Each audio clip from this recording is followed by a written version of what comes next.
যে একজন চিকিৎসক তিনি বিভিন্ন বয়সের এবং বিভিন্ন রোগ ব্যাধির চিকিৎসা করতে পারেন কিনা। অর্থাৎ একজন মানুষ যদি হার্টের সমস্যা নিয়ে আসেন, অথবা কেউ যদি লাংসের সমস্যা নিয়ে আসেন, পেটের কোনো সমস্যা নিয়ে আসেন, অথবা ব্রেনের কোনো সমস্যা নিয়ে আসেন, অর্থাৎ বিভিন্ন অঙ্গ প্রত্যঙ্গের সমস্যা নিয়ে আসেন একজন চিকিৎসকের কাছে, তিনি কি সব বিষয়ে চিকিৎসা করতে পারবেন কিনা। উনি চিকিৎসা করতে পারবেন যদি উনি একজন অভিজ্ঞ জেনারেল ফিজিশিয়ান হয়। আমি বিগত 10 বছর ধরে এই কাজই করে আসছি একজন জেনারেল ফিজিশিয়ান হিসেবে।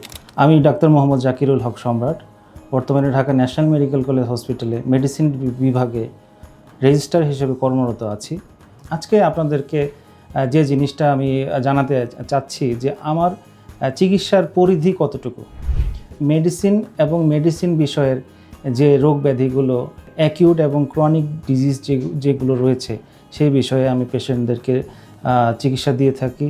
নবজাতক এবং শিশু কিশোরদেরও আমি চিকিৎসা প্রদান করে থাকি।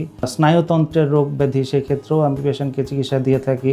পেশেন্টের যে গ্যাস্ট্রোএন্টারোলজি বিষয়ের যে রোগগুলো আছে, যেমন আলসার, গ্যাস্ট্রিক, প্যানক্রিয়াটাইটিস এবং ফ্যাটি লিভার, হ্যাপাটাইটিস, এই টাইপের রোগীদেরকেও আমি চিকিৎসা প্রদান করে থাকি। পেশেন্টের যদি আপনার হরমোন বিষয়ে কোনো সমস্যা থাকে, যেমন হাইপোথাইরয়েডিজম, হাইপারথাইরয়েডিজম, হঠাৎ করে ওজন বেড়ে যাচ্ছে, এই ধরনের পেশেন্টকেও আমি চিকিৎসা প্রদান করে থাকি। আমার অনেক বড় একটা পেশেন্ট গ্রুপ হচ্ছে যে চর্ম রোগে আক্রান্ত রোগীরা, তাদেরকেও আমি সাফল্যের সাথে চিকিৎসা প্রদান করে থাকি।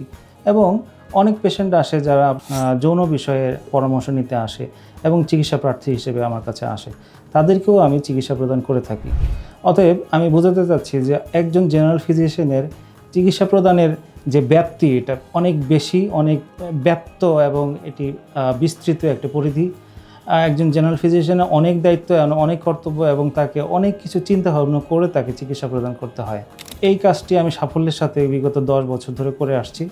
বর্তমানে নিয়মিত চেম্বার করছি ঢাকার মেডিনোভা মেডিকেল সার্ভিসেস, রায় সাহেব বাজার মোড়, ইংলিশ রোড ব্রাঞ্চে, এবং ঢাকার অদূরে দক্ষিণ কেরানীগঞ্জের হাজী মোহাম্মদ ইব্রাহিম মেমোরিয়াল হসপিটালে এবং ইফরাত মেডিকেল হলে।